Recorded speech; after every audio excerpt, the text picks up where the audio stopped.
రాష్ట్ర ప్రజలను దారుణంగా మోసం చేసిన ప్రధాని నరేంద్ర మోదీతో సీఎం చంద్రబాబుది సక్రమ సంబంధమైతే జగన్ది అక్రమ సంబంధమని ఏపీసీసీ చీఫ్ షర్మిల విమర్శించారు. విశాఖలో పర్యటించిన ఆమె జై బాపూజీ, జై భీమ్, జై సంవిధాన్ పోస్టర్ను ఆవిష్కరించారు. అనంతరం ఆమె మాట్లాడుతూ విశాఖ వచ్చిన మోదీ విభజన హామీలపై ఒక్క మాట కూడా మాట్లాడలేదని ఆగ్రహం వ్యక్తం చేశారు. విశాఖ స్టీల్ ప్రైవేటీకరణ, ఉత్తరాంధ్ర, రాయలసీమకు ప్రత్యేక ప్యాకేజ్, కడప స్టీల్ ప్లాంట్ పై నోరెత్తకుండా ప్రజలకు వెన్నుపోటు పొడిచారన్నారు. అలాంటి పార్టీతో టీడీపీ, జనసేన పొత్తు పెట్టుకున్నాయని మండిపడ్డారు షర్మిల.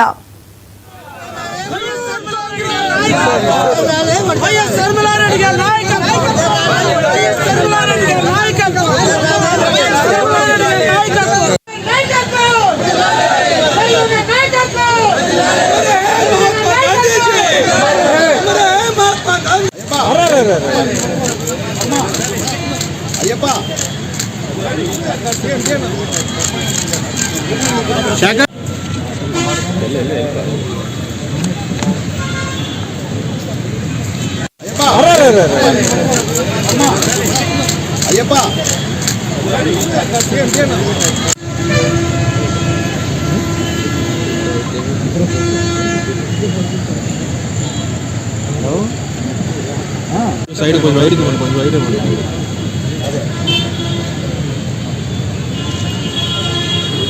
వెన్నుపోటు పొడిచారు ఆంధ్ర రాష్ట్ర ప్రజలు. ప్రత్యేక హోదా ఇస్తాము అని చెప్పి 10 సంవత్సరాలు ఇస్తామని మోడీ గారు స్వయంగా మాటిచ్చి ఆంధ్ర రాష్ట్ర ప్రజలను మోసం చేశారు. అలాంటి వాళ్ళను ఎత్తి పట్టుకున్నారు ఈరోజు. అలాంటి వాళ్ళతో పొత్తులు పెట్టుకున్నారు ఈరోజు టీడీపీ అయినా జనసేన అయినా. ఇది ఎక్కడి న్యాయం అని అడుగుతున్నాం. నిన్న మోడీ గారు వచ్చారు, ఇదే విశాఖపట్నానికి వచ్చారు. ఒక్క మాట అయినా మాట్లాడారా అండి? ప్రత్యేక హోదా గురించి మాట్లాడారా? లేకపోతే విభజన హక్కుల్లో ఒక్క వాగ్దానమైనా నిలబెట్టుకుంటామని చెప్పారు. ఉత్తరాంధ్ర, రాయలసీమకు స్పెషల్ ఎకనామిక్ ప్యాకేజ్ మన హక్కు, ఒక్క మాట అయినా మాట్లాడారా? కడప స్టీల్ ఫ్యాక్టరీ మన హక్కు, ఒక్క మాట అయినా మాట్లాడారా? మన బిడ్డలకు ఉద్యోగాలు 2 కోట్లు ఇస్తామన్నారు సంవత్సరానికి, మన బిడ్డలకు 1 లక్ష కూడా ఇవ్వలేదు. ఒక్క మాట అయినా మాట్లాడారా? విశాఖ స్టీలును కాపాడతాము, విశాఖ స్టీలు ఆంధ్ర రాష్ట్రానికి చాలా ముఖ్యము అని ఒక్క మాట అయినా, ఒక్క అష్యూరెన్స్ అయినా ఇచ్చారా? అలాంటి వాళ్ళ గురించి ఎంతో గొప్పలు చెప్తున్నారు ఈ రోజు టీడీపీ, జనసేన వాళ్ళు. వైసీపీ ఏం తక్కువ తినలేదు. జగన్మోహన్ రెడ్డి గారు ఒక పక్క టీడీపీ సక్రమ సంబంధం పెట్టుకుంటే, జగన్మోహన్ రెడ్డి గారు అక్రమ సంబంధం పెట్టుకున్నారు అదే బీజేపీ పార్టీ.